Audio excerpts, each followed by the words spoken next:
All right, good morning, Mr. Houlihan. So you understand that you're entering into a very serious probation. We take it seriously, and if you continue to, if you violate, at this point, I mean, we can put you in a rehab facility, right? So just no alcohol.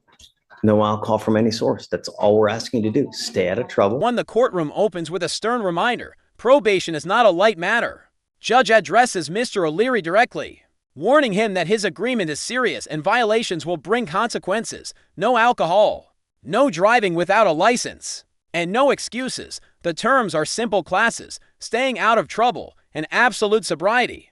To the casual observer, this might seem straightforward. But for someone already facing a DWI charge, each condition carries weight. The judge emphasizes that if O'Leary cannot follow these rules, rehab or jail could be waiting. With the probation officer listing requirements, it becomes clear this is more than paperwork. It is a test of discipline and responsibility. Viewers, don't forget to subscribe for more real courtroom stories, where justice unfolds in real time. Drugs or alcohol, and the guardian interlock. Do you have you've got the scram now? Yes, sir. So what we'll do is when you get your, is this license suspended, Alex? Do you know? Can you run it? I don't please? have a vehicle yet. I'll run it, Your Honor. Then you will need to get a portable breath test device. And when you do that, The scram monitor? Okay, I'm paying for it now. Okay. That thing's around $400 to $500. The conditions continue, and they are extensive. Thinking for a change, DWI education to victim impact panels, random urine analysis, and strict compliance with officers all are required. The judge clarifies one critical rule. If stopped by police, O'Leary must submit to testing. Without refusal, declining would instantly violate his probation. The courtroom discussion shifts to technology. He currently wears a scram ankle monitor, but eventually he must transition to a portable breath device. The judge stresses the costs involved, hundreds of dollars each month, and makes clear that, while some fees can be waived, others are unavoidable. This balance of consequences and opportunities reflects how probation is structured. The system gives second chances, but only with accountability. For O'Leary, the choice is clear: pay attention, comply, or face jail. Vendor stuff, I can't pay for, like your DWI education class, you'll have to pay for that. It's $30, right? The victim impact panels, you will have to pay for that. TRAS, can I waive the fee? I'll waive your TRAS fee, which is around, that's what, $200? Yeah, so I'll waive that fee for you. But remember, this probation is not about the money. It's about you doing what you're saying you're going to do in the time that they tell you to do it. So there's a certain time for you to finish it. Finances surface as a concern. The judge offers some relief by waiving the victim impact fee, acknowledging that money should not become the sole obstacle, but he stresses that probation is not about dollars, it's about compliance and commitment. The conversation then shifts toward O'Leary's license. It is currently suspended under administrative law, meaning he must take steps to restore it legally. With reinstatement come strict conditions. He must drive only insured vehicles, and only those equipped with a guardian ignition interlock system. The judge cautions him, don't ask for forgiveness after the fact, ask for permission first. It is a warning against cutting corners, a reminder that probation leaves no room for shortcuts. Each step, from paying small class fees to avoiding unapproved driving, is a building block in proving he can handle the responsibility. Everything. It's suspended. Okay.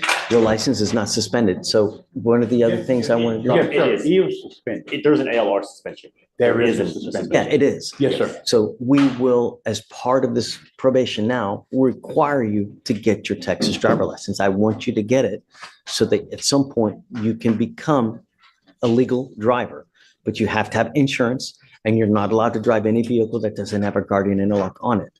If you're caught, then that's a violation of your probation. For now, the judge outlines the deeper legal consequences. By accepting probation, O'Leary gives up significant rights: the right to a trial, the right to confront witnesses, and even the right to appeal for non-citizens.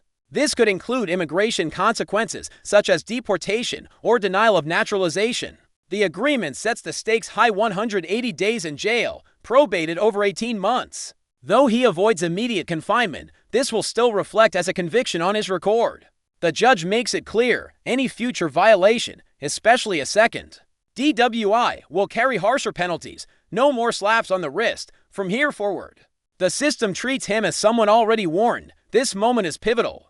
By saying yes to probation, O'Leary is binding himself to every rule, with freedom balanced against the risk of incarceration. Don't just do stuff. You get permission first. Yes, sir. Don't try to do and beg for forgiveness after the fact, because it doesn't work here. Yes, sir. You understand? You're giving up the right to a trial, right to compel witnesses to testify on your behalf, confront and cross-examine your accusers.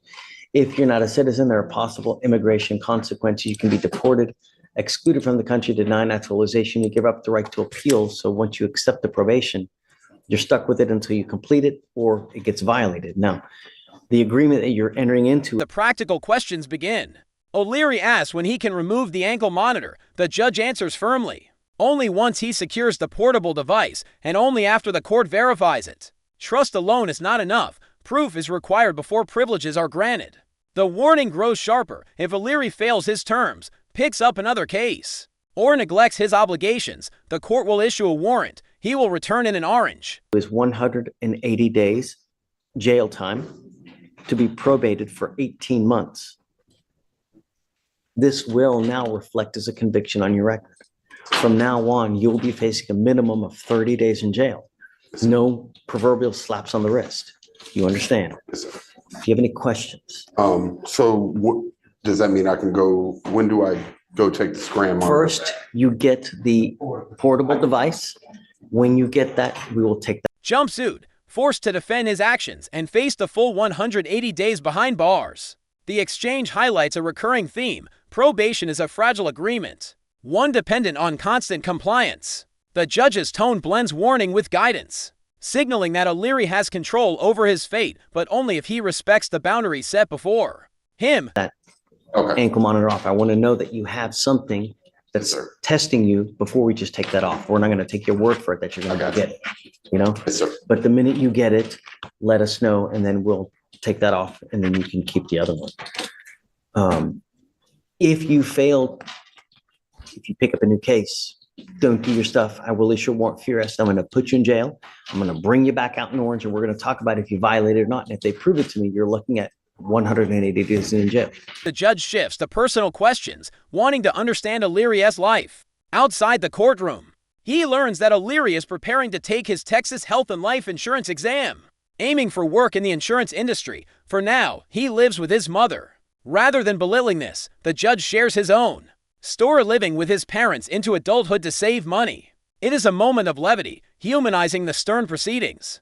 The message is clear. There is no shame in leaning on family while building a foundation. What matters is doing things in the right order: work, stability, then family life. The advice shifts from law to life, but both are tied to the same principle: discipline, patience, and self-control will pay off in the long run. Yes, sir. Understand? You have any questions? How do you plead to the offense? How do you plead to the offense? Guilty or not guilty? All right. I will find you guilty. I'm not going to suspend your license. So just take care. You have the ability to get it back. What do you do for a living, Mr. Houlihan? I'm in the process of, I need to take the Texas Health and Life Insurance exam. And then once I pass the exam, I'm going to be working for an insurance company. Turning to probation logistics, the judge provides O'Leary with rare financial relief, supervisory fees, DPS fines, and surcharges amounting to roughly $4,000 are waived. It is a gesture of leniency designed to give him a real chance at success. But with that generosity comes a warning: if O'Leary reoffends, the penalties escalate dramatically. A second DWI would bring an additional $6,000 surcharge plus court costs, totaling nearly $7,000. Beyond the financial burden, it would strip away credibility in court. The judge stresses that freedom from alcohol must be absolute. Even marijuana, or something as simple as excessive NyQuil, could result in another DWI charge. Sobriety is not negotiable. O'Leary insists he has no interest in drinking anymore. But the court will require proof, not words, to believe it. Anymore, honestly. Time heals all wounds, Mr. Houlihan. Say that again. Talk to him about marijuana too, because that seems to be the problem. Marijuana can be a DWI with marijuana as well. It doesn't have to be just if you take too much NyQuil, what happens? Right. So it doesn't have to be just alcohol. All right. Good luck. Don't smoke weed. Yes, sir. Don't smoke weed. Hearing ends with the judge's closing words, blunt and unambiguous. Don't smoke weed, don't drink, don't drive illegally. The simplicity of the statement belies the weight behind it. O'Leary has been given a second chance, complete with reduced financial burden and the opportunity to build a stable future. Yet that chance hinges entirely on his choices moving forward. The court has laid out every rule and consequence, stripping away ambiguity. For viewers, the lesson is universal. Probation is not freedom, it is a narrow path requiring discipline, honesty, and respect for the law. For O'Leary, walking that path will determine whether he moves on with his life or serves the 180 days waiting above his head. Thank you for watching. Don't forget to like this video, subscribe, and stay tuned for more courtroom stories where accountability meets second chances.